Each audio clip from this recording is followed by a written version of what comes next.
내비게이션 310쪽 내비게이션 다니엘서 8장 양과 염소 환상. 다니엘도 양과 염소의 환상을 보고 무슨 뜻인지 몰라 궁금해했습니다. 우리인들 이것을 읽으면 쉽겠습니까? 그러나 우리는 쉽습니다. 왜인지 아세요? 인자 같은 이가 설명해 주기 때문입니다. 세상 끝, 종말에 대한 환상이라고 하지 않습니까? 그야말로 입신 상태에 있었던 다니엘은 병을 앓을 만큼 이 환상을 본다는 것이 힘들었던 것을 알 수 있습니다. 그도 상상치 못했던 광경을 자꾸 보게 되니까 어려웠던 것입니다.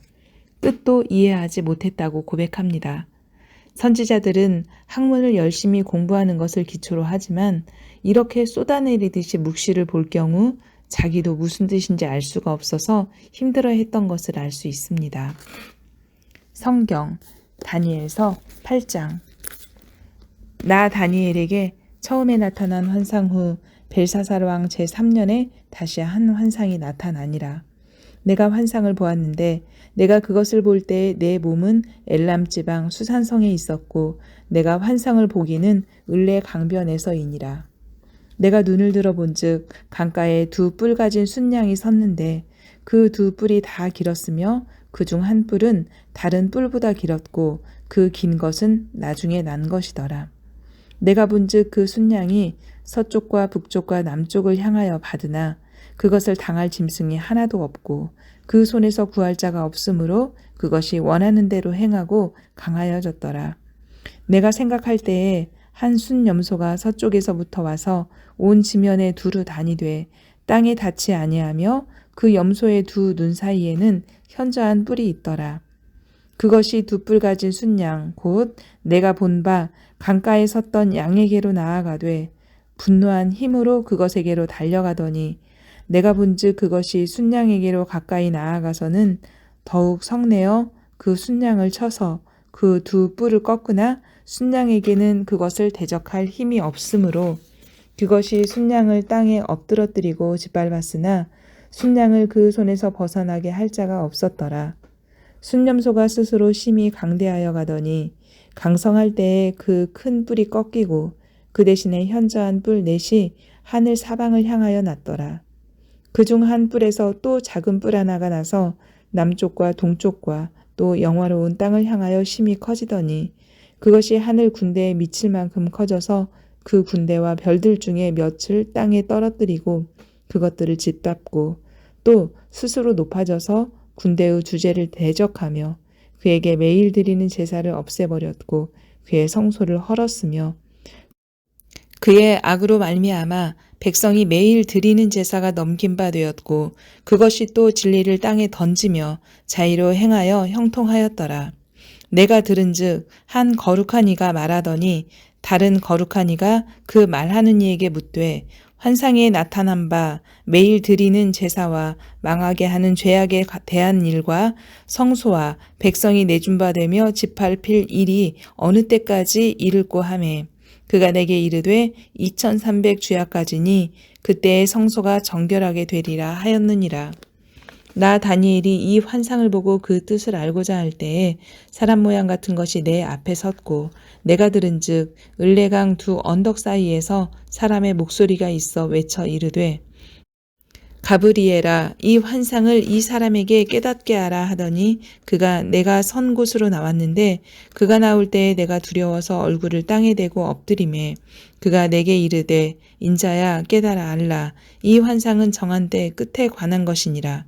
그가 내게 말할 때에 내가 얼굴을 땅에 대고 엎드려 깊이 잠들매 그가 나를 어루만져서 일으켜 세우며 이르되 진노하시는 때가 마친 후에 될 일을 내가 네게 알게 하리니 이 환상은 정한 때 끝에 관한 것임이라. 네가 본 바 두 뿔 가진 순양은 곧 메대와 바사 왕들이요 털이 많은 순염소는 곧 헬라 왕이요 그의 두 눈 사이에 있는 큰 뿔은 곧 그 첫째 왕이요 이 뿔이 꺾이고 그 대신에 네 뿔이 났은즉 그 나라 가운데에서 네 나라가 일어나되 그의 권세만 못하리라.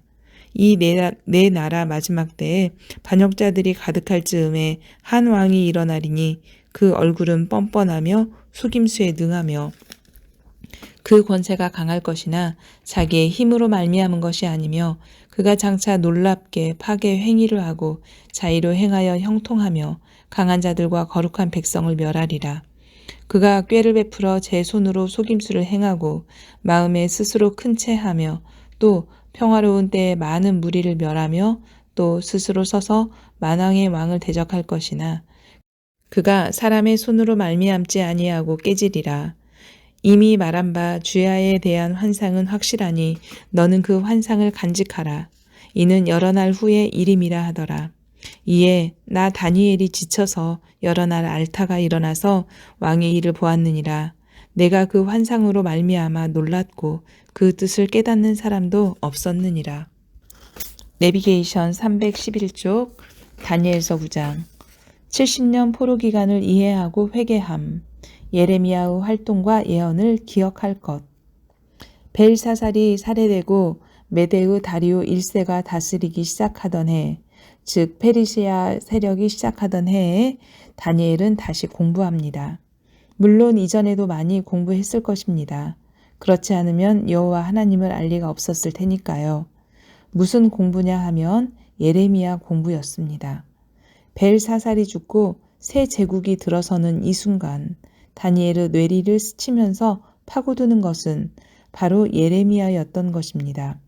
그는 오랫동안 멸망해가는 조국을 끌어안고 활동하다가 간 선배 아니겠습니까? 이제 세월이 흘러 바벨론도 정말 망했습니다. 그의 말이 맞았습니다. 예레미야의 예언대로 70년 동안 예루살렘이 황폐한 것입니다. 다니엘은 하나님의 사심을 영혼 깊숙이 경험한 사람이었으니 얼마나 안타까웠겠습니까? 이 멸망의 세월을 생각하며 회개의 눈물이 흐릅니다. 백성의 죄를 자기 죄로 알고 제사장적인 중보기도를 하는 다니엘을 통찰해 봅시다. 그러고는 결론을 내립니다. 성전을 복구시켜 주셔야 하지 않겠느냐는 것입니다. 성전 재건과 관련된 예언을 가브리엘 천사로부터 받는 내용까지 읽어봅시다. 이것과 직결되어 있는 기름 부음 받은 왕이 살해되는 예언에 대해서도 유의해 봅시다. 잠깐 다니엘의 영향력을 좀 보세요. 우리는 이 순간 연대적으로 꼭 기억해야 합니다. 다니엘서 9장 이후 고레스 원년에 포로 귀환 칙령이 내려졌다는 사실을 말입니다. 다리오 1세, 즉 고레스 삼촌을 이어 고레스가 왕이 된 첫 해에 포로 귀환 명령이 떨어지게 한 공로자가 있었다면 분명히 다니엘일 것입니다. 그의 기도와 응답을 보십시오. 그리고 페르시아에서의 다니엘의 파벌을 생각해 보십시오. 페르시아 정부가 그를 진정한 미래학자로 보고 있는데 다니엘은 하나님을 무시할 수 있었겠습니까? 예언대로 포로들을 돌려보내야 하는 것은 당연한 처사 아니었겠습니까? 포로 귀환 사건, 이 배후에는 분명히 다니엘이 있었을 것입니다. 성경 다니엘서 9장 메대 족속 아하수에로의 아들 다리오가 갈대아 나라 왕으로 세움을 받던 첫 해, 곧 그 통치 원년에 나 다니엘이 책을 통해 여호와께서 말씀으로 선지자 예레미야에게 알려주신 그 연수를 깨달았나니 곧 예루살렘의 황폐함이 70년 만에 그치리라 하신 것이니라. 내가 금식하며 베옷을 입고 죄를 덮어쓰고 주 하나님께 기도하며 간구하기를 결심하고 내 하나님 여호와께 기도하며 자복하여 이르기를 크시고 두려워할 주 하나님, 주를 사랑하고 주의 계명을 지키는 자를 위하여 언약을 지키시고 그에게 인자를 베푸시는 이시여.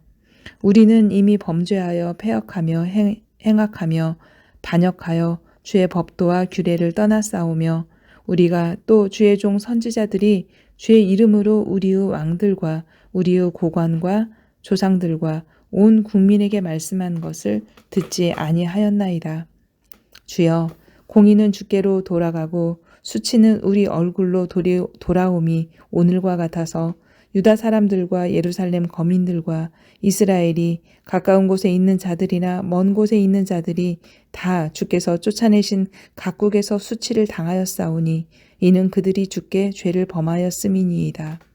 주여, 수치가 우리에게 돌아오고 우리의 왕들과 우리의 고관과 조상들에게 돌아온 것은 우리가 주께 범죄하였음이니이다마는 주 우리 하나님께서는 긍휼과 용서하심이 있사오니 이는 우리가 주께 패역하였음이오며 우리 하나님 여호와의 목소리를 듣지 아니하며 여호와께서 그의 종 선지자들에게 부탁하여 우리 앞에 세우신 율법을 행하지 아니하였음이니이다.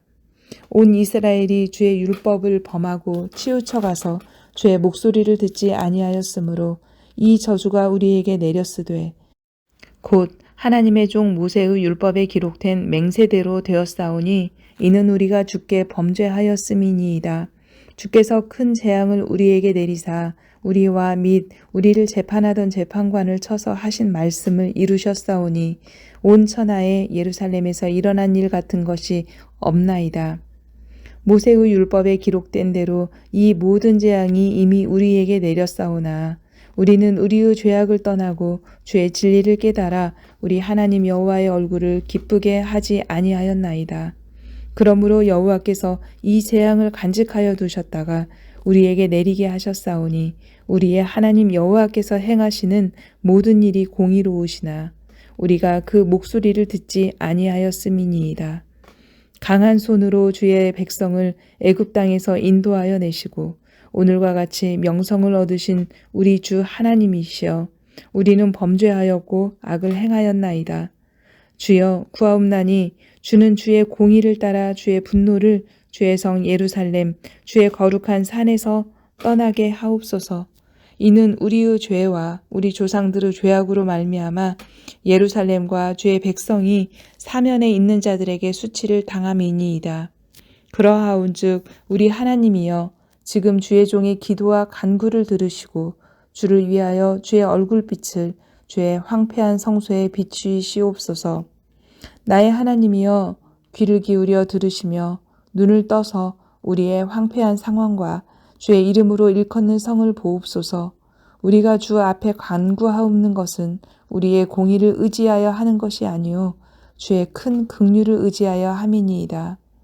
주여 들으소서. 주여 용서하소서. 주여 귀를 기울이시고 행하소서. 지체하지 마옵소서. 나의 하나님이여 주 자신을 위하여 하시옵소서. 이는 주의 성과 주의 백성이 주의 이름으로 일컫는 바 됨이니이다. 내가 이같이 말하여 기도하며 내 죄와 내 백성 이스라엘의 죄를 자복하고 내 하나님의 거룩한 산을 위하여 내 하나님 여호와 앞에 간구할 때 곧 내가 기도할 때 이전에 환상 중에 본 그 사람 가브리엘이 빨리 날아서 저녁 제사를 드릴 때쯤에 내게 이르더니 내게 가르치며 내게 말하여 이르되 다니엘아 내가 이제 네게 지혜와 총명을 주려고 왔느니라. 곧 네가 기도를 시작할 즈음에 명령이 내렸으므로 이제 네게 알리러 왔느니라. 너는 크게 은총을 입은 자라. 그런즉 너는 이 일을 생각하고 그 환상을 깨달을지니라. 네 백성과 네 거룩한 성을 위하여 71회를 기한으로 정하였나니 허물이 그치며 죄가 끝나며 죄악이 용서되며 영원한 의가 드러나며 환상과 예언이 응하며 또 지극히 거룩한 이가 기름 부음을 받으리라. 그러므로 너는 깨달아 알지니라. 예루살렘을 증거나라는 영이 날 때부터 기름 부음을 받은 자 곧 왕이 일어날 때까지 7이레와 62이레가 지날 것이요 그 곤란한 동안에 성이 증건되며 광장과 거리가 세워질 것이며 62이레 후에 기름 부음을 받은 자가 끊어져 없어질 것이며 장차 한 왕의 백성이 와서 그 성읍과 성소를 무너뜨리려니와 그의 마지막은 홍수의 휩쓸림 같을 것이며 또 끝까지 전쟁이 있으리니 황폐할 것이 작정되었느니라. 그가 장차 많은 사람들과 더불어 한 이레 동안 언약을 굳게 맺고 그가 그 이레의 절반의 제사와 예물을 금지할 것이며 또 포악하여 가증한 것이 날개를 의지하여 설 것이며 또 이미 정한 종말까지 진노가 황폐하게 하는 자에게 쏟아지리라 하였느니라 하니라. 내비게이션 312쪽 다니엘서 10장에서 12장. 세상 끝날까지 이르는 세계 역사와 종말에 될 일들. 고레스 3년입니다. 이미 고레스 원년에 포로 귀환 칙령이 내려졌고 다니엘서 10장에서 12장까지 이어지는 환상은 그 이후의 일입니다. 수르바벨과 예수아 중심의 1차 포로 귀환 백성들이 예루살렘으로 돌아간 이후에 받은 환상이라고 생각하고 읽으셔야 합니다. 느부갓네살 왕 때 본 신상을 먼저 염두에 두어야 합니다. 그 신상에 나오는 4개의 나라를 기억해야 합니다. 바벨론, 페르시아, 그리스, 로마 제국으로 정리할 수 있습니다. 다니엘서 10장에서 12장까지 이어지는 환상은 그 신상 환상을 더 자세하게 다룬 것이라고 생각하면 됩니다. 그리고 이 역사는 신구약 중간사를 내다본 역사입니다. 구약의 역사가 말라기에서 끝나면 그 다음 스토리가 이어질 텐데 그것이 어떤 것인지 우리는 예상할 수 있습니다. 페르시아가 지나면 그리스, 로마 제국이 나타난다는 것입니다. 마지막 12장에 완성될 나라는 이런 제국들의 역사를 지나 나타날 영원한 하나님의 나라입니다. 기록된 책, 영생, 심판, 인봉된 두루마리, 모시옷을 입고 허리를 동이고 빛난 주석 같은 몸, 얼굴이 빛이 나는 등의 프로필의 인자, 그의 음성, 인자를 본 자들이 쓰러짐, 그러나 다시 손으로 어루만지심, 마지막 때까지 간직할 내용, 숫자, 거룩한 백성이 핍박을 받고 있다는 것 등의 개념들이 요한계시록에 나타나는 주요 내용인데 다니엘서에서도 찾아봅시다. 성경 다니엘서 10장. 바사왕 고레스 제3년에 한 일이 벨드사살이라 이름한 다니엘에게 나타났는데 그 일이 참되니 곧 큰 전쟁에 관한 것이라. 다니엘이 그 일을 분명히 알았고 그 환상을 깨달으니라. 그때 나 다니엘이 새 이래 동안을 슬퍼하며 새 이래가 차기까지 좋은 떡을 먹지 아니하며 고기와 포도주를 입에 대지 아니하며 또 기름을 바르지 아니하니라. 첫째 달 24일에 내가 히데겔이라 하는 큰 강가에 있었는데 그때 내가 눈을 들어 바라본즉 한 사람이 세마포 옷을 입었고 허리에는 우바스 순금띠를 띠었더라. 또 그의 몸은 황옥 같고 그의 얼굴은 번갯빛 같고 그의 눈은 횃불 같고 그의 팔과 발은 빛난 놋과 같고 그의 말소리는 무리의 소리와 같더라. 이 환상을 나 다니엘이 홀로 보았고 나와 함께한 사람들은 이 환상은 보지 못하였어도 그들이 크게 떨며 도망하여 숨었느니라. 그러므로 나만 홀로 있어서 이 큰 환상을 볼 때에 내 몸에 힘이 빠졌고 나의 아름다운 빛이 변하여 썩은 듯하였고 나의 힘이 다 없어졌으나 내가 그의 음성을 들었는데 그의 음성을 들을 때에 내가 얼굴을 땅에 대고 깊이 잠들었었느니라. 한 손이 있어 나를 어루만지기로 내가 떨었더니 그가 내 무릎과 손바닥이 땅에 닿게 일으키고 내게 이르되 큰 은총을 받은 사람 다니엘아, 내가 네게 이르는 말을 깨닫고 일어서라. 내가 네게 보내심을 받았느니라 하더라. 그가 내게 이 말을 한 후에 내가 떨며 일어서니 그가 내게 이르되 다니엘아, 두려워하지 말라. 네가 깨달으려 하여 네 하나님 앞에 스스로 겸비하게 하기로 결심하던 첫날부터 네 말이 응답받았으므로 내가 네 말로 말미암아 왔느니라.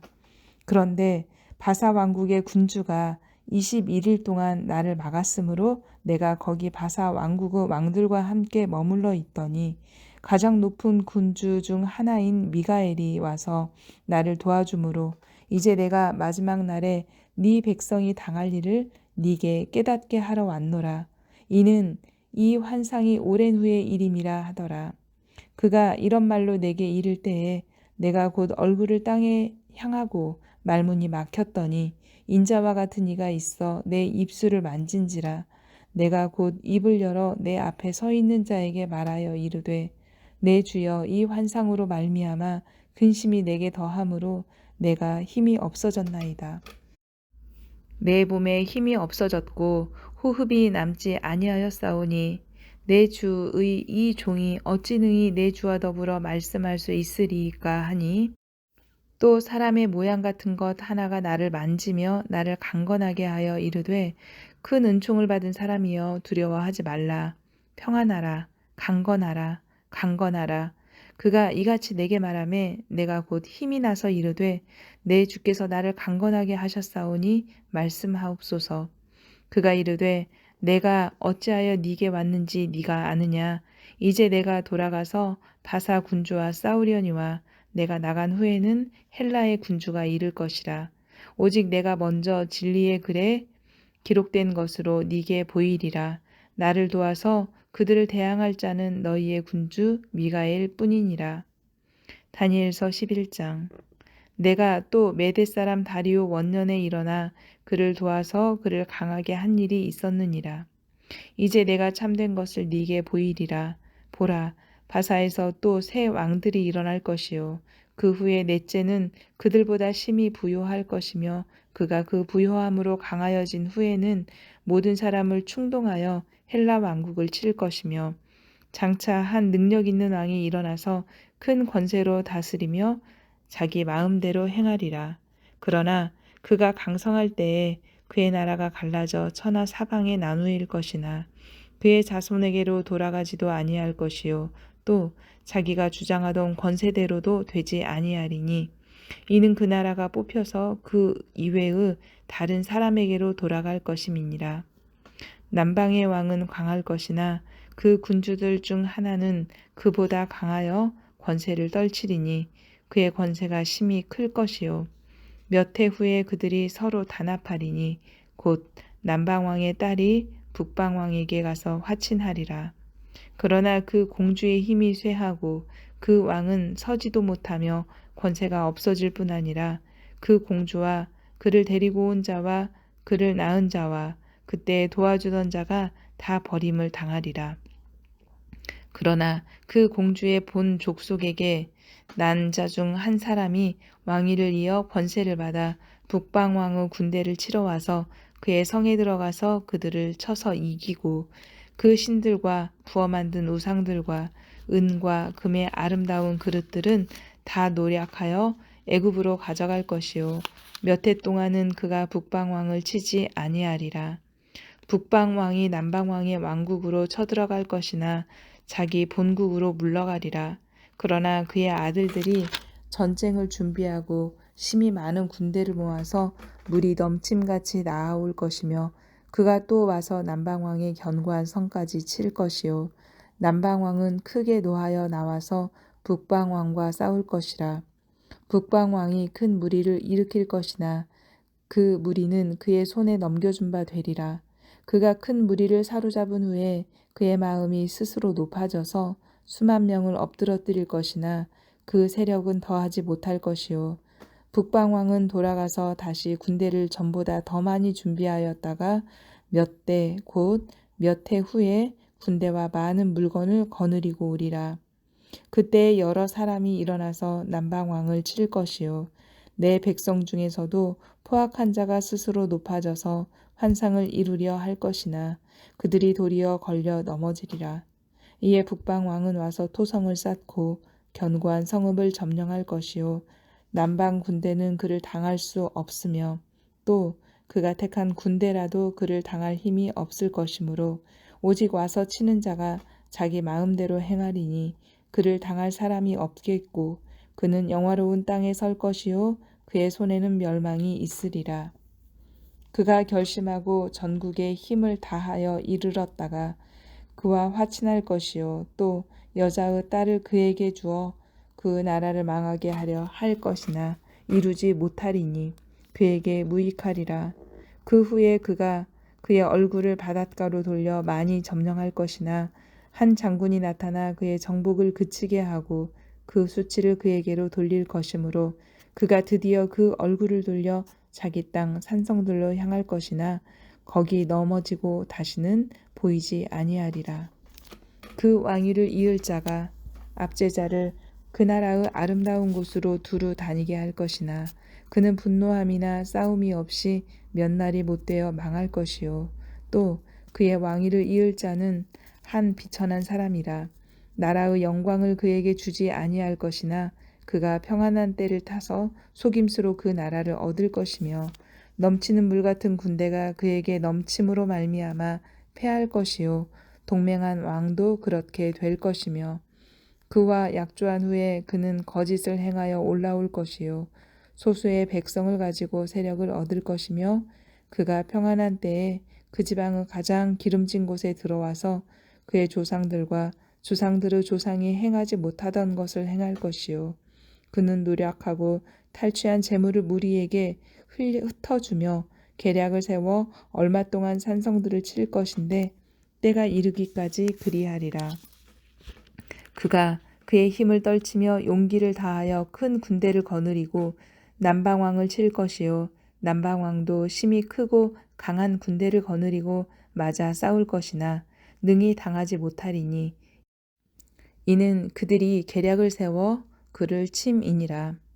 그의 음식을 먹는 자들이 그를 멸하리니 그의 군대가 흩어질 것이요 많은 사람이 엎드려져 죽으리라. 이 두 왕이 마음에 서로 해하고자 하여 한 밥상에 앉았을 때에 거짓말을 할 것이라. 일이 형통하지 못하리니 이는 아직 때가 이르지 아니하였으므로 그 일이 이루어지지 아니할 것임이니라. 북방왕은 많은 재물을 가지고 본국으로 돌아가리니 그는 마음으로 거룩한 언약을 거스르며 자기 마음대로 행하고 본토로 돌아갈 것이며 작정된 기한에 그가 다시 나와서 남방에 이를 것이나 이번이 그 전만 못하리라. 이는 기띔의 배들이 이르러 그들을 칠 것임이라. 그가 낙담하고 돌아가면서 맺은 거룩한 언약에 분노하였고 자기 땅에 돌아가서는 맺은 거룩한 언약을 배반하는 자들을 살필 것이며 군대는 그의 편에 서서 성소 곧 견고한 곳을 더럽히며 매일 드리는 제사를 폐하며 멸망하게 하는 가증한 것을 세울 것이며 그가 또 언약을 배반하고 악행하는 자를 속임수로 타락시킬 것이나 오직 자기의 하나님을 아는 백성은 강하여 용맹을 떨치리라. 백성 중에 지혜로운 자들이 많은 사람을 가르칠 것이나 그들이 칼날과 불꽃과 사로잡힘과 약탈을 당하여 여러 날 동안 몰락하리라. 그들이 몰락할 때에 도움을 조금 얻을 것이나 많은 사람들이 속임수로 그들과 결합할 것이며 또 그들 중 지혜로운 자 몇 사람이 몰락하여 무리 중에서 연단을 받아 정결하게 되며 희게 되어 마지막 때까지 이르게 하리니 이는 아직 정한 기한이 남았습니다. 그 왕은 자기 마음대로 행하며 스스로 높여 모든 신보다 크다 하며 비상한 말로 신들의 신을 대적하며 형통하기를 분노하심이 그칠 때까지 하리니 이는 그 작정된 일을 반드시 이루실 것임이라. 그가 모든 것보다 스스로 크다 하고 그의 조상들의 신들과 여자들이 흠모하는 것을 돌아보지 아니하며 어떤 신도 돌아보지 아니하고 그 대신에 강한 신을 공경할 것이요 또 그의 조상들이 알지 못하던 신에게 금은 보석과 보물을 들여 공경할 것이며 그는 이방 신을 힘입어 크게 견고한 산성들을 점령할 것이요 무릇 그를 안다 하는 자들에게는 영광을 더하여 여러 백성을 다스리게도 하며 그에게서 뇌물을 받고 땅을 나눠 주기도 하리라. 마지막 때에 남방왕이 그와 힘을 겨룰 것이나 북방왕이 병거와 마병과 많은 배로 회오리 바람처럼 그에게로 마주와서 그 여러 나라에 침공하여 물이 넘침같이 지나갈 것이요 그가 또 영화로운 땅에 들어갈 것이요 많은 나라를 패망하게 할 것이나 오직 에돔과 모압과 암몬 자손의 지도자들은 그의 손에서 벗어나리라. 그가 여러 나라들에 그의 손을 펴리니 애굽 땅도 면하지 못할 것이니 그가 권세로 애굽의 금, 은과 모든 보물을 차지할 것이요 리비아 사람과 구스 사람이 그의 시종이 되리라. 그러나 동북에서부터 소문이 이르러 그를 번민하게 하므로 그가 분노하여 나가서 많은 무리를 다 죽이며 멸망시키고자 할 것이요 그가 장막 궁전을 바다와 영화롭고 거룩한 산 사이에 세울 것이나 그의 종말이 이르리니 도와줄 자가 없으리라. 다니엘서 12장.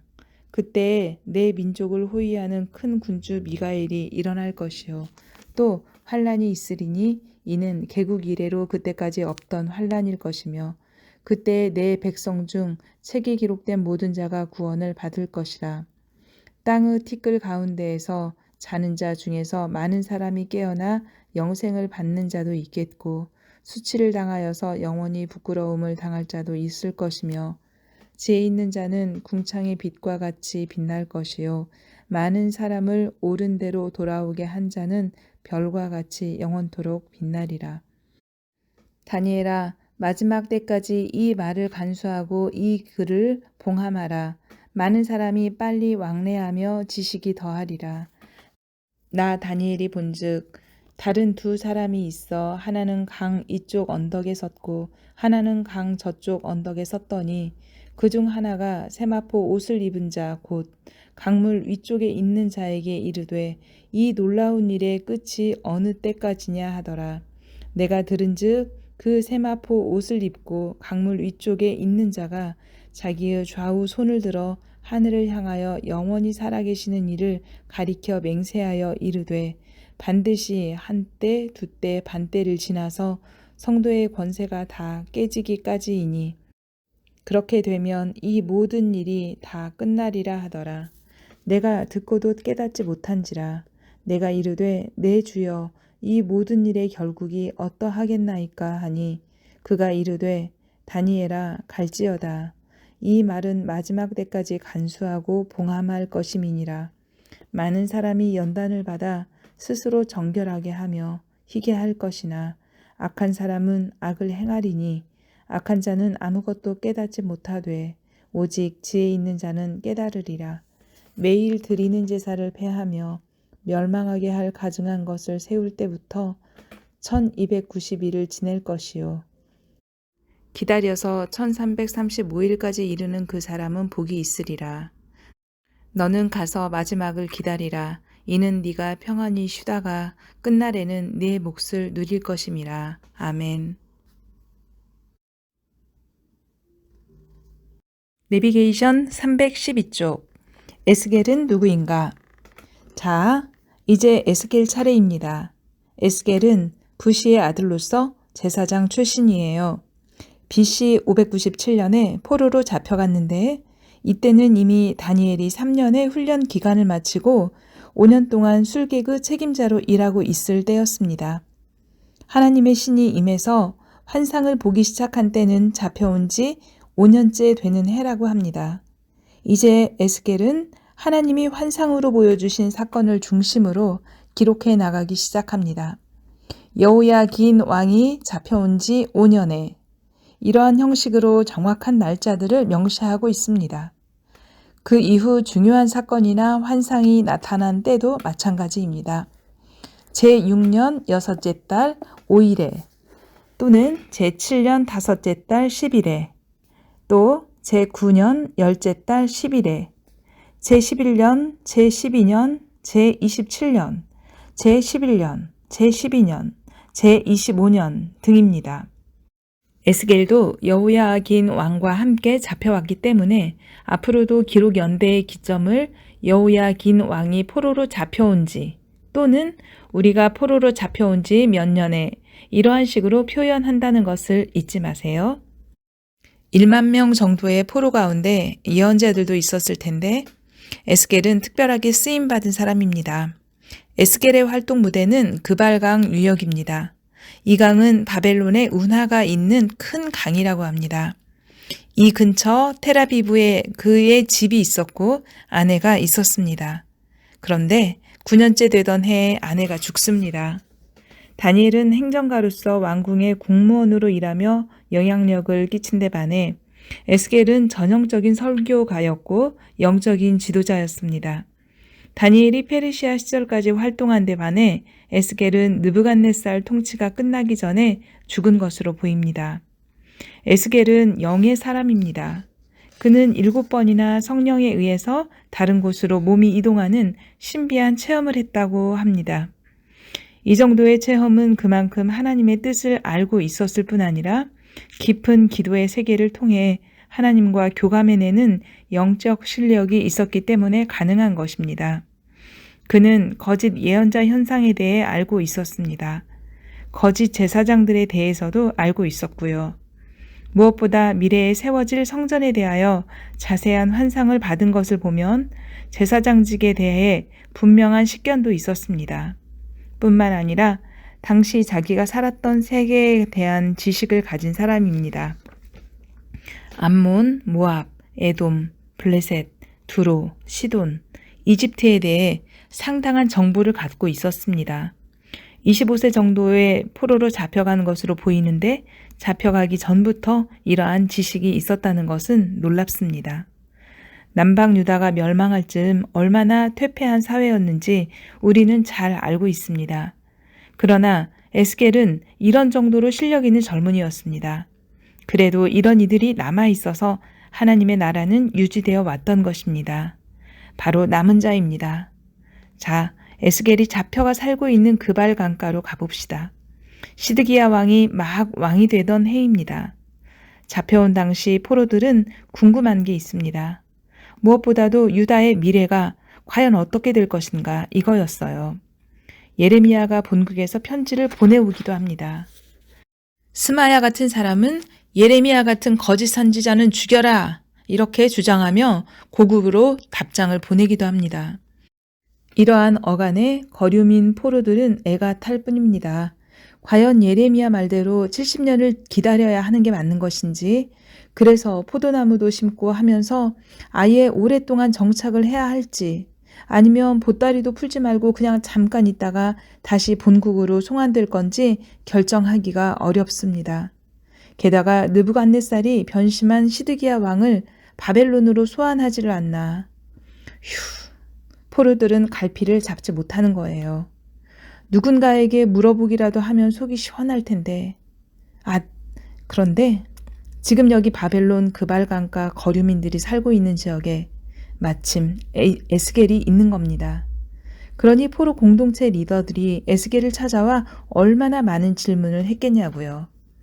본국에서는 시드기야 왕이 뻔질나게 예레미야를 찾아다니면서 몰래 미래를 점치고 싶어하고, 바벨론에서는 거류민 대표단들이 뻔질나게 에스겔을 찾아와서 하나님이 뭐라 말씀하시더냐며 미래를 점치고 싶어합니다. 자, 이 포로들에게 이제는 여러분도 대답해 줄 수 있을 것 같지 않습니까? 우리는 그동안 왕정시대 예언서를 거의 다 읽었기 때문에 우리도 미래를 예언할 수 있지 않습니까? 그렇습니다. 그 대답이라 그래봤자 예레미야서 내용 그대로라 이 말이죠. 자, 이제 사실 여부를 확인만 하면 됩니다. 에스겔은 다음과 같은 세 부분으로 나누어 우리에게 이야기하고 있답니다. 에스겔 1장에서 24장까지는 예루살렘 성 멸망이 임박했다는 내용이고요. 에스겔서 25장에서 32장까지는 내 나라가 힘이 없어 망하는 것이 아니다. 너희 이방 나라들도 결국은 다 망하게 된다 입니다. 그리고 마지막 부분 에스겔 33장에서 48장까지는 유다, 즉 이스라엘의 예루살렘 성전은 결국 회복된다 입니다. 잡혀가 벌받고 있는 포로 백성들에게 에스겔을 통해서 말씀하고 싶으셨던 내용도 예레미야서 내용과 똑같지요. 다만 무게가 다를 뿐입니다. 다만 묵시 형식이 있어서 좀 낯설 뿐이지 그것도 간단합니다. 그냥 에스겔이 봤다는 대로 우리도 보면 되고 환상의 세계로 끌어올려졌다는 대로 우리도 함께 가면 됩니다. 우리도 어차피 종말을 맞이할 거잖아요. 현실 생활에 도움이 되는 내용에만 익숙하지 말고 좀 묵시에도 젖으면 안 되겠습니까? 마지막 남을 영원한 천국의 완성을 예언하느라고 그렇구나. 그래서 요한계시록 같은 표현들이 있구나 라고 생각하면서 다니엘서에 나타난 요한계시록적인 용어들을 반복해서 확인하면 될 뿐입니다. 여기 나타나는 인자가 회복시킬 성전을 우리도 함께 건설하면 되고요. 요시야부터 시드기야 왕까지 마구 뒤섞여서 오랜 시간을 커버하는 예레미야서와는 달리 포로로 잡혀온 지 몇 년이라는 형식으로만 되어 있습니다. 그래서 비록 연대가 조금씩 왔다 갔다 한다 해도 어렵지 않습니다. 그래서 구태여 시간대별로 재배치하지 않고 그냥 에스겔 순서대로 읽으려고 합니다. 자, 읽어봅시다. 자. 내비게이션 316쪽 에스겔서 1장. 권능에 사로잡힌 에스겔이 하늘에 계신 하나님의 보좌를 보다. 우리가 에스겔서 서론에서 읽었던 정황을 염두에 두고 이 본문을 봅시다. 느부갓네살 보좌에 짓눌린 포로들에게 나타난 하나님의 보좌. 비교해 보십시오. 왜 이 보좌로부터 보여주셨겠는가? 보좌는 왕의 좌소입니다. 하나님은 우주적인 왕의 보좌에 앉으신 분이라는 사실이 우리 눈에도 보여야만 합니다. 두 번째, 그발강 또는 잡혀온 지 5년, 이러한 정보를 꼭 집어냅시다. 세 번째, 여기 표현된 생물의 모습을 이상하게 생각하지 말아야 합니다. 요한계시록에도 등장하는 천사, 그 영물을 가리키는구나, 이렇게 알면 됩니다. 네 번째, 사람 같은 이 또는 사람의 모습과 비슷한 형상 또는 사람의 모양, 인자 같은 이라는 프로필을 주시해 봅시다. 엎드려 얼굴을 땅에 대다, 음성이 들리다, 이런 표현은 요한계시록에서 사도 요한이 본 인자의 표현입니다. 하나님의 모습인 겁니다. 변화산에서 베드로, 요한, 야고보가 본 인자, 예수님의 모습입니다. 다섯 번째, 이 정도의 환상을 볼 영적인 수준을 가진 사람은 선지자입니다. 학문에 능했을 뿐 아니라 이스라엘 과거 역사와 세계사를 통합할 줄 아는 식견을 가졌습니다. 깊은 기도의 경험으로 하나님의 임재 속에 살아가는 선지자입니다. 그래서 세계사와 그 종말을 내다볼 줄 아는 미래학자로 준비된 사람인 것입니다. 성경 에스겔서 1장 30째 해 넷째 달 초 닷새에 내가 그발강가 사로잡힌 자 중에 있을 때에 하늘이 열리며 하나님의 모습이 내게 보이니 여호야긴 왕이 사로잡힌 지 5년 그달 초닷새라. 갈대아 땅 그발 강가에서 여호와의 말씀이 부시의 아들 제사장 나 에스겔에게 특별히 임하고 여호와의 권능이 내 위에 있으니라. 내가 보니 북쪽에서부터 폭풍과 큰 구름이 오는데 그 속에서 불이 번쩍번쩍하여 빛이 그 사방에 비치며 그 불 가운데 단쇠 같은 것이 나타나 보이고 그 속에서 네 생물의 형상이 나타나는데 그들의 모양이 이러하니 그들에게 사람의 형상이 있더라. 그들에게 각각 네 얼굴과 네 날개가 있고 그들의 다리는 곧은 다리요 그들의 발바닥은 송아지 발바닥 같고 광낸 구리같이 빛나며 그 사방 날개 밑에는 각각 사람의 손이 있더라. 그 네 생물의 얼굴과 날개가 이러하니 날개는 다 서로 연하였으며 갈 때에는 돌이키지 아니하였고 일제히 앞으로 곧게 향하며 그 얼굴들의 모양은 넷의 앞은 사람의 얼굴이요 넷의 오른쪽은 사자의 얼굴이요 넷의 왼쪽은 소의 얼굴이요 넷의 뒤는 독수리의 얼굴이니 그 얼굴은 그러하며 그 날개는 들어 펴서 각기 둘씩 서로 연하였고 또 둘은 몸을 가렸으며 영이 어느 쪽으로 가면 그 생물들도 그대로 가되 돌이키지 아니하고 일제히 앞으로 곧게 행하며 또 생물들의 모양은 타는 숯불과 횃불 모양 같은데 그 불이 그 생물 사이에서 오르락내리락 하며 그 불은 광채가 있고 그 가운데에서는 번개가 나며 그 생물들은 번개 모양같이 왕래하더라. 내가 그 생물들을 보니 그 생물들 곁에 있는 땅 위에는 바퀴가 있는데 그 네 얼굴을 따라 하나씩 있고 그 바퀴의 모양과 그 구조는 황옥같이 보이는데 그 넷은 똑같은 모양을 가지고 있으며 그들의 모양과 구조는 바퀴 안에 바퀴가 있는 것 같으며 그들이 갈 때에는 사방으로 향한 대로 돌이키지 아니하고 가며 그 둘레는 높고 무서우며 그 네 둘레로 돌아가면서 눈이 가득하며 그 생물들이 갈 때에 바퀴들도 그 곁에서 가고 그 생물들이 땅에서 들릴 때에 바퀴들도 들려서 영이 어느 쪽으로 가면 생물들도 영이 가려 하는 곳으로 가고 바퀴들도 그 곁에서 들리니 이는 생물의 영이 그 바퀴들 가운데에 있음이니라. 그들이 가면 이들도 가고 그들이 서면 이들도 서고 그들이 땅에서 들릴 때에는 이들도 그 곁에서 들리니 이는 생물의 영이 그 바퀴들 가운데에 있음이더라.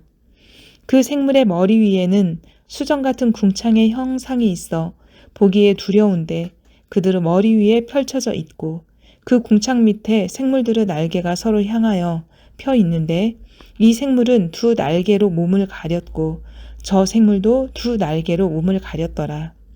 생물들이 갈 때에 내가 그 날개 소리를 들으니 많은 물소리와도 같으며 전능자의 음성과도 같으며 떠드는 소리 곧 군대의 소리와도 같더니 그 생물이 설 때에 그 날개를 내렸더라. 그 머리 위에 있는 궁창 위에서부터 음성이 나더라. 그 생물이 설 때에 그 날개를 내렸더라. 그 머리 위에 있는 궁창 위에 보좌의 형상이 있는데 그 모양이 남보석 같고 그 보좌의 형상 위에 한 형상이 있어 사람의 모양 같더라.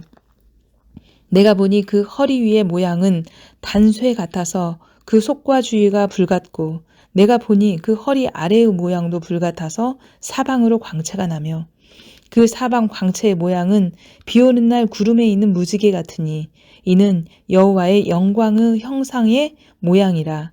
내가 보고 엎드려 말씀하시는 이의 음성을 들으니라.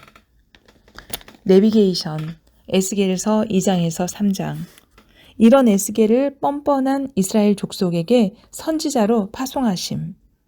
하나님은 반역하는 이스라엘에게 이런 선지자를 보내십니다.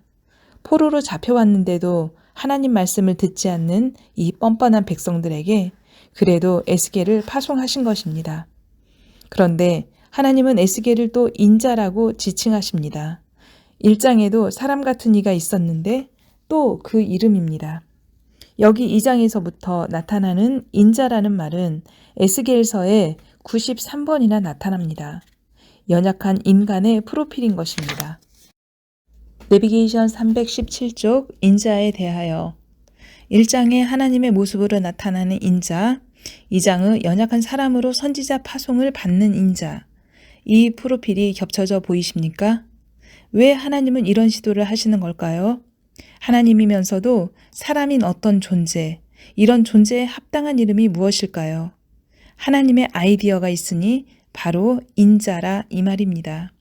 하나님이시면서도 사람인 이 존재의 이름, 신성과 인성을 가진 존재, 인자인 것입니다. 사람 보고 사람의 아들이라고 하는 것은 당연합니다. 사람인 존재에게 그런 이름을 독특하게 붙일 이유는 없습니다. 그러나 이 존재는 독특합니다. 도저히 사람이라고 할 수 없는 존재입니다. 그런데 사람입니다. 독생자인 것입니다. 사람의 아들이라고 차마 말할 수 없는데 할 수 없이 그렇게 붙여진 이름 같습니다. 열왕기하 왕정시대 때도 그토록 많은 선지자들을 보내셨습니다. 그런데 이제 바벨론 제국에 압제받고 종살이하는 노예들과 함께 거하면서 살아가도록 또 파송하시는 이 선지자의 이름은 인자입니다. 임마누엘, 하나님이 우리와 함께 계시다. 뭔가가 떠오르십니까? 예수님께서 십자가에 처형되기 전 당시 종교 지도자들에게 터뜨리신 것, 포도원과 소작인의 비유를 생각해 보십시오.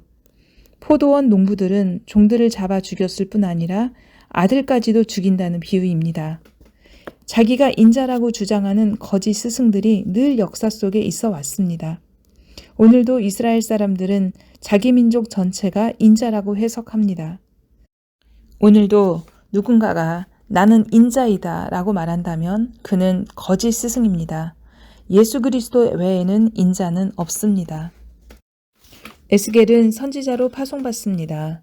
에스겔의 소명이 어떻게 이루어졌는지 정보를 주고 있습니다. 에스겔은 포로들이 살고 있는 텔아비브로 갑니다. 거기서 하나님이 말씀하십니다. 가서 사역하라고, 하나님의 백성으로서의 정체성을 갖고 하나님께 돌아오라고, 우상을 섬겼던 것 잘못한 것이니 이제는 돌아오라고. 다만 그 심정이십니다. 회개하라, 나를 믿어라, 와서 변론하자. 본국에서는 예레미야가 외치고 있고 바벨론에서는 에스겔이 외치고 있습니다. 단 한 사람이라도 혹 회개할까 해서 이렇게 외치고 계시는 하나님의 심정이 보이십니까? 개중에 들을 사람은 들을 것이라는 하나님의 심정을 읽어봅시다. 하나님의 열심에 통곡이 북받쳐야 정상입니다. 울어야 합니다. 애통하는 자가 복이 있는 것입니다. 성경 에스겔서 2장. 그가 내게 이르시되 인자야 네 발로 일어서라. 내가 네게 말하리라 하시며 그가 내게 말씀하실 때에 그 영이 내게 임하사 나를 일으켜 내 발로 세우시기로 내가 그 말씀하시는 자의 소리를 들으니 내게 이르시되 인자야 내가 너를 이스라엘 자손 곧 패역한 백성 나를 배반하는 자에게 보내노라. 그들과 그 조상들이 내게 범죄하여 오늘까지 이르렀나니 이 자손은 얼굴이 뻔뻔하고 마음이 굳은 자니라. 내가 너를 그들에게 보내노니 너는 그들에게 이르기를 주 여호와의 말씀이 이러하시다 하라. 그들은 패역한 족속이라. 그들이 듣든지 아니 듣든지 그들 가운데 선지자가 있음을 알지니라. 인자야 너는 비록 가시와 찔레와 함께 있으며 전갈 가운데 거주할지라도 그들을 두려워하지 말고 그들의 말을 두려워하지 말지어다. 그들은 패역한 족속이라도 그 말을 두려워하지 말며 그 얼굴을 무서워하지 말지어다. 그들은 심히 패역한 자라. 그들이 듣든지 아니 듣든지 너는 내 말로 고할지어다. 너 인자야 내가 네게 이르는 말을 듣고 그 패역한 족속같이 패역하지 말고 네 입을 벌리고 내가 너에게 주는 것을 먹으라 하시기로 내가 보니 보라 한 손이 나를 향하여 펴지고 보라 그 안에 두루마리 책이 있더라. 그가 그것을 내 앞에 펴시니 그 안팎에 글이 있는데 그 위에 애가와 애곡과 재앙의 말이 기록되었더라. 에스겔서 3장. 또 그가 내게 이르시되 인자야 너는 발견한 것을 먹으라. 너는 이 두루마리를 먹고 가서 이스라엘 족속에게 말하라 하시기로 내가 입을 벌리니 그가 그 두루마리를 내게 먹이시며 내게 이르시되 인자야 내가 네게 주는 이 두루마리를 네 배에 넣으며 네 창자에 채우라 하시기에 내가 먹으니 그것이 내 입에서 달기가 꿀 같더라. 그가 또 내게 이르시되 인자야 이스라엘 족속에게 가서 내 말로 그들에게 고하라. 너를 언어가 다르거나 말이 어려운 백성에게 보내는 것이 아니요 이스라엘 족속에게 보내는 것이라. 너를 언어가 다르거나 말이 어려워 네가 그들의 말을 알아듣지 못할 나라들에게 보내는 것이 아니니라. 내가 너를 그들에게 보냈다면 그들은 정녕 네 말을 들었으리라. 그러나 이스라엘 족속은 이마가 굳고 마음이 굳어 네 말을 듣고자 아니하리니 이는 내 말을 듣고자 아니함이니라. 보라 내가 그들의 얼굴을 마주보도록 네 얼굴을 굳게 하였고 그들의 이마를 마주보도록 네 이마를 굳게 하였으되 네 이마를 화석보다 굳은 금강석같이 하였으니 그들이 비록 반역하는 족속이라도 두려워하지 말며 그들의 얼굴을 무서워하지 말라 하시니라. 또 내게 이르시되 인자야 내가 네게 이를 모든 말을 너는 마음으로 받으며 귀로 듣고 사로잡힌 네 민족에게로 가서 그들이 듣든지 아니 듣든지 그들에게 고하여 이르기를 주 여호와의 말씀이 이러하시다 하라. 때에 주의 영이 나를 들어 올리시는데 내가 내 뒤에서 크게 울리는 소리를 들으니 찬송할지어다 여호와의 영광이 그의 처소로부터 나오는도다 하니 이는 생물들의 날개가 서로 부딪히는 소리와 생물 곁에 바퀴 소리라 크게 울리는 소리더라. 주의 영이 나를 들어 올려 데리고 가시는데 내가 근심하고 분한 마음으로 가니 여호와의 권능이 힘있게 나를 감동시키시더라. 내가 델 아빕에 이르러 그 사로잡힌 백성 곧 그발 강가에 거주하는 자들에게 나아가 그 중에서 두려워 떨며 7일을 지내니라. 7일 후에 여호와의 말씀이 내게 임하여 이르시되 인자야 내가 너를 이스라엘 족속의 파수꾼으로 세웠으니 너는 내 입의 말을 듣고 나를 대신하여 그들을 깨우치라. 가령 내가 악인에게 말하기를 너는 꼭 죽으리라 할 때에 네가 깨우치지 아니하거나 말로 악인에게 일러서 그의 악한 길을 떠나 생명을 구원하게 하지 아니하면 그 악인은 그의 죄악 중에 죽으려니와 내가 그의 핏값을 네 손에서 찾을 것이고 네가 악인을 깨우치되 그가 그의 악한 마음과 악한 행위에서 돌이키지 아니하면 그는 그의 죄악 중에서 죽으려니와 너는 네 생명을 보존하리라. 또 의인이 그의 공의에서 돌이켜 악을 행할 때에는 이미 행한 그의 공의는 기억할 바가 아니라 내가 그 앞에 거치는 것을 두면 그가 죽을지니 이는 네가 그를 깨우치지 않음이니라. 그는 그의 죄 중에서 죽으려니와 그의 피값은 내가 네 손에서 찾으리라. 그러나 네가 그 의인을 깨우쳐 범죄하지 아니하게 하므로 그가 범죄하지 아니하면 정령 살지니 이는 깨우침을 받음이며 너도 네 영혼을 보존하리라. 여호와께서 권능으로 거기서 내게 임하시고 또 내게 이르시되 일어나 들로 나아가라. 내가 거기서 너와 말하리라 하시기로 내가 일어나 들로 나아가니 여호와의 영광이 거기서 머물렀는데 내가 전에 그 발강가에서 보던 영광과 같은지라. 내가 곧 엎드리니 주의 영이 내게 임하사 나를 일으켜 내 발로 세우시고 내게 말씀하여 이르시되 너는 가서 네 집에 들어가 문을 닫으라. 너 인자야 보라 무리가 네 위에 줄을 놓아 너를 동여매리니 네가 그들 가운데서 나오지 못할 것이라. 내가 네 혀를 네 입천장에 붙게 하여 네가 말 못하는 자가 되어 그들을 꾸짖는 자가 되지 못하게 하리니 그들은 패역한 족속임이라. 그러나 내가 너와 말할 때에 네 입을 열리니 너는 그들에게 이르기를 주 여호와의 말씀이 이러하시다 하라. 들을 자는 들을 것이요 듣기 싫은 자는 듣지 아니하리니 그들은 반역하는 족속임이니라. 내비게이션 에스겔서 4장에서 7장. 예루살렘이 멸망할 것을 행동으로 예언함. 우리는 예루살렘 멸망을 하도 많이 들어서 이 말에 약발이 없습니다. 그러나 당시 포로들의 입장이 되어 보십시오. 그들은 지금 걱정입니다.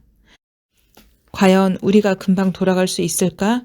이 질문에 대한 대답으로 예루살렘은 멸망한다 라는 사실은 정말 대단한 정보였습니다. 믿지 않아서 탈이지. 멸망할 때 어느 정도의 고통이 있을지를 행동 예언으로 말합니다. 왜 그들이 이렇게 고통을 당하며 멸망을 해야 하는지 이유를 정확하게 가르쳐주고 있습니다. 그동안 우상을 섬기며 음란한 이방 종교 형태를 버려온 사실들을 꼼꼼히 드러냅니다. 아모스, 이사야, 예레미야가 밝힌 내용과 다르지 않습니다. 그날이 오면 심판의 날이 오면 아들을 잡아먹을 것이다. 금은에 걸려 넘어질 것이다. 제사장 리더들도 더 이상 판단력이 없어진다. 음란한 제의를 하던 상수리나무 밑에 시체들이 즐비할 것이다. 그날이 오면. 예언서를 지금까지 읽어온 당신은 이쯤에서 그날이 오면 이라는 표현에 익숙해질 때가 되었습니다. 신학과 이론으로만 들었던 용어들이 얼마나 살아있는 생생한 생명의 말씀인지 들려야 당신의 영혼에 생기가 돌고 마른 뼈에 살이 붙을 것입니다. 성경 에스겔서 4장. 너 인자야 토판을 가져다가 그것을 네 앞에 놓고 한 성읍 곧 예루살렘을 그 위에 그리고 그 성읍을 에워싸되 그것을 향하여 사다리를 세우고 그것을 향하여 흙으로 언덕을 쌓고 그것을 향하여 진을 치고 그것을 향하여 공성퇴를 둘러 세우고 또 철판을 가져다가 너와 성읍 사이에 두어 철벽을 삼고 성을 포위하는 것처럼 에워싸라. 이것이 이스라엘 족속에게 징조가 되리라. 너는 또 왼쪽으로 누워 이스라엘 족속의 죄악을 짊어지되 네가 눕는 날수대로 그 죄악을 담당할지니라. 내가 그들의 범죄한 횟수대로 네게 날수를 정하였나니 곧 390일이니라. 너는 이렇게 이스라엘 족속의 죄악을 담당하고 그 수가 차거든 너는 오른쪽으로 누워 유다 족속의 죄악을 담당하라. 내가 네게 40일로 정하였나니 하루가 1년이니라. 너는 또 네 얼굴을 에워싸인 예루살렘 쪽으로 향하고 팔을 걷어 올리고 예언하라. 내가 줄로 너를 동이리니 네가 에워싸는 날이 끝나기까지 몸을 이리저리 돌리지 못하리라. 너는 밀과 보리와 콩과 팥과 조와 귀리를 가져다가 한 그릇에 담고 너를 위하여 떡을 만들어 네가 옆으로 눕는 날수 곧 390일 동안 먹되 너는 음식물을 달아서 하루 20세겔씩 때를 따라 먹고 물도 6분의 1 흰씩 되어서 때를 따라 마시라. 너는 그것을 보리떡처럼 만들어 먹되 그들의 목전에서 인분불을 피워 구울지니라. 또 여호와께서 이르시되 내가 여러 나라들로 쫓아내어 흩어버릴 이스라엘 자손이 거기서 이같이 부정한 떡을 먹으리라 하시기로 내가 말하되 아하 주 여호와여 나는 영혼을 더럽힌 일이 없었나이다. 어려서부터 지금까지 스스로 죽은 것이나 짐승에게 찢긴 것을 먹지 아니하였고 가증한 고기를 입에 넣지 아니하였었나이다. 여호와께서 내게 이르시되 보라 쇠똥으로 인분을 대신하기를 허락하노니 너는 그것으로 떡을 구울지니라. 또 내게 이르시되 인자야 내가 예루살렘에서 의뢰하는 양식을 끊으리니 백성이 근심 중에 떡을 달아 먹고 두려워 떨며 물을 되어 마시다가 떡과 물이 부족하여 피차에 두려워하며 떨며 그 죄악 중에서 쇠폐하리라. 에스겔서 5장.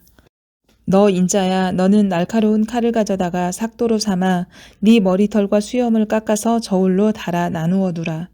그 성읍을 에워싸는 날이 차거든 너는 터럭 3분의 1은 성읍 안에서 불사르고 3분의 1은 성읍 하방에서 칼로 치고 또 3분의 1은 바람으로 흩으라. 내가 그 뒤를 따라 칼을 빼리라. 너는 터럭 중에서 조금을 네 옷자락에 싸고 또 그 가운데서 얼마를 불에 던져 사르라. 그 속에서 불이 이스라엘 온 족속에게로 나아오리라. 주 여호와께서 이와 같이 이르시되 이것이 곧 예루살렘이라. 내가 그를 이방인 가운데서 두어 나라들이 둘러있게 하였거늘 그가 내 규례를 거슬러서 이방인보다 악을 더 행하며 내 율례도 그리함을 그를 둘러있는 나라들보다 더하니 이는 그들이 내 규례를 버리고 내 율례를 행하지 아니하였음이니라. 그러므로 나 주 여호와가 말하노라. 너희 요란함이 너희를 둘러싸고 있는 이방인들보다 더하여 내 율례를 행하지 아니하며 내 규례를 지키지 아니하고 너희를 둘러있는 이방인들의 규례대로도 행하지 아니하였느니라. 그러므로 나 주 여호와가 말하노라. 나 곧 내가 너를 치며 이방인의 목전에서 너에게 벌을 내리되 네 모든 가증한 일로 말미암아 내가 전무후무하게 네게 내릴지라. 그러한즉 네 가운데에서 아버지가 아들을 잡아먹고 아들이 그 아버지를 잡아먹으리라. 내가 벌을 네게 내리고 너희 중에 남은 자를 다 사방에 흩으리라. 그러므로 나 주 여호와가 말하노라.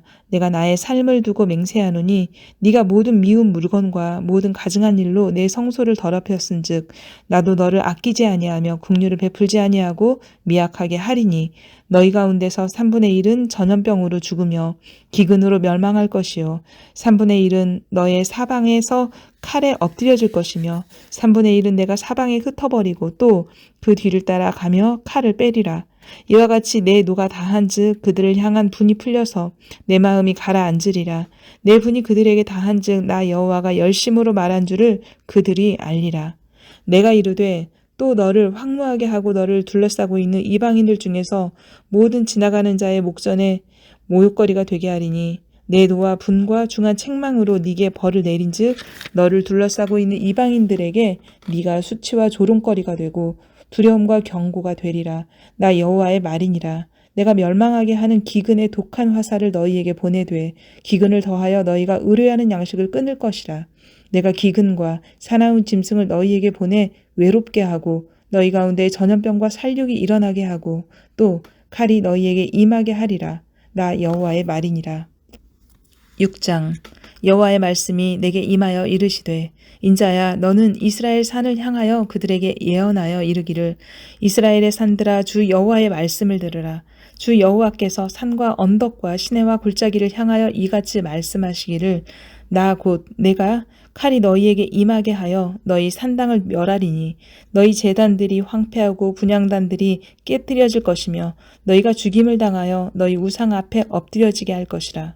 이스라엘 자손의 시체를 그 우상 앞에 두며 너희 해골을 너희 제단 사방에 흩으리라. 내가 너희가 거주하는 모든 성읍이 사막이 되게 하며 산당을 황폐하게 하리니 이는 너희 제단이 깨어지고 황폐하며 너희 우상들이 깨어져 없어지며 너희 분향 제단들이 찍히며 너희가 만든 것이 폐하여지며 또 너희가 죽임을 당하여 엎드려지게 하여 내가 여호와인 줄을 너희가 알게 하려 함이라. 그러나 너희가 여러 나라에 흩어질 때에 내가 너희 중에서 칼을 피하여 이방인들 중에 살아남은 자가 있게 할지라. 너희 중에서 살아남은 자가 사로잡혀 이방인들 중에 있어서 나를 기억하되 그들이 음란한 마음으로 나를 떠나고 음란한 눈으로 우상을 섬겨 나를 근심하게 한 것을 기억하고 스스로 한탄하리니 이는 그 모든 가증한 일로 악을 행하였음이니라. 그때서야 그들이 나를 여호와인 줄 알리라. 내가 이런 재앙을 그들에게 내리겠다 한 말이 헛되지 아니하니라. 주 여호와께서 이같이 이르시되 너는 손뼉을 치고 발을 구르며 말할지어다. 오호라 이스라엘 족속이 모든 가증한 악을 행함으로 마침내 칼과 기근과 전염병에 망하되 먼데 있는 자는 전염병에 죽고 가까운 데 있는 자는 칼에 엎드려지고 남아있어 애워싸인 자는 기근에 죽으리라. 이같이 내 진노를 그들에게 이룬즉 그 죽임당한 시체들이 그 우상들 사이에 제단 사방에 각 높은 골개 위에 높은 산 꼭대기에 모든 푸른 나무 아래에 무성한 상수리나무 아래 곧 우상에게 분향하던 곳에 있으리니 내가 여호와인 줄을 너희가 알리라. 내가 내 손을 그들 위에 펴서 그가 사는 온 땅 곧 광야에서부터 디블라까지 황량하고 황폐하게 하리니 내가 여호와인 줄을 그들이 알리라. 7장. 또 여호와의 말씀이 내게 임하여 이르시되 너 인자야 주 여호와께서 이스라엘 땅에 관하여 이같이 말씀하셨느니라. 끝났도다. 이 사방의 일이 끝났도다. 이제는 네게 끝이 이르렀나니 내가 내 진노를 네게 나타내어 네 행위를 심판하고 네 모든 가증한 일을 보응하리라.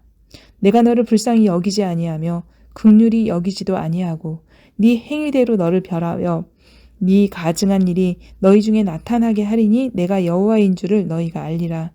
주 여호와께서 이같이 이르시되 재앙이로다. 비상한 재앙이로다. 볼지어다 그것이 왔도다. 끝이 왔도다. 끝이 왔도다. 끝이 너에게 왔도다. 볼지어다 그것이 왔도다. 이 땅 주민아 정한 재앙이 네게 임하였도다. 때가 이르렀고 날이 가까웠으니 요란한 날이요 산에서 즐거이 부르는 날이 아니로다. 이제 내가 속히 분을 네게 쏟고 내 진노를 네게 이루어서 네 행위대로 너를 심판하여 네 모든 가증한 일을 네게 보응하되 내가 너를 불쌍히 여기지 아니하며 긍휼히 여기지도 아니하고 네 행위대로 너를 벌하여 너의 가증한 일이 너희 중에 나타나게 하리니 나 여호와가 때리는 이임을 네가 알리라. 볼지어다 그날이로다. 볼지어다 임박하도다. 정한 재앙이 이르렀으니 몽둥이가 꽃이 피며 교만이 싹이 났도다. 포악이 일어나서 죄악의 몽둥이가 되었은즉 그들도 그 무리도 그 재물도 하나도 남지 아니하며 그 중에 아름다운 것도 없어지리로다. 때가 이르렀고 날이 가까웠으니 사는 자도 기뻐하지 말고 파는 자도 근심하지 말 것은 진노가 그 모든 무리에게 임함이로다. 파는 자가 살아있다 할지라도 다시 돌아가서 그 판 것을 얻지 못하리니 이는 묵시가 그 모든 무리에게 돌아오지 아니하고 사람이 그 죄악으로 말미암아 자기의 목숨을 유지할 수 없으리라 하였음이로다. 그들이 나팔을 불어 온갖 것을 준비하였을지라도 전쟁에 나갈 사람이 없나니 이는 내 진노가 그 모든 무리에게 이르렀음이니라. 밖에는 칼이 있고 안에는 전염병과 기근이 있어서 밭에 있는 자는 칼에 죽을 것이요 성읍에 있는 자는 기근과 전염병에 망할 것이며 도망하는 자는 산 위로 피하여 다 각기 자기 죄악 때문에 골짜기에 비둘기들처럼 슬피 울 것이며 모든 손은 피곤하고 모든 무릎은 물과 같이 약할 것이라.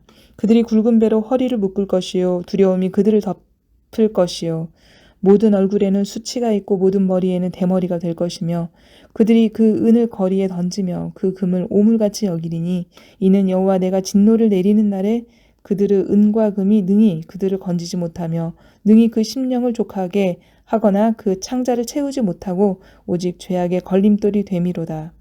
그들이 그 화려한 장식으로 말미암아 교만을 품었고 또 그것으로 가증한 우상과 미운 물건을 만들었은즉 내가 그것을 그들에게 오물이 되게 하고 타국인의 손에 넘겨 노력하게 하며 세상 악인에게 넘겨 그들이 약탈하여 더럽히게 하고 내가 또 내 얼굴을 그들에게서 돌이키리니 그들이 내 은밀한 처소를 더럽히고 포악한 자도 거기 들어와서 더럽히리라. 너는 쇠사슬을 만들라. 이는 피 흘리는 죄가 그 땅에 가득하고 포악이 그 성읍에 찼음이라. 내가 극히 악한 이방인들을 데려와서 그들이 그 집들을 점령하게 하고 강한 자의 교만을 그치게 하리니 그들의 성소가 더럽힘을 당하리라. 패망이 이르리니 그들이 평강을 구하여도 없을 것이라. 환난에 환난이 더하고 소문에 소문이 더할 때에 그들이 선지자에게 묵시를 구하나 헛될 것이며 제사장에게는 율법이 없어질 것이요 장로에게는 책략이 없어질 것이며 왕은 애통하고 고관은 놀람을 옷 입듯 하며 주민의 손은 떨리리라. 내가 그 행위대로 그들에게 갚고 그 죄악대로 그들을 심판하리니 내가 여호와인 줄을 그들이 알리라.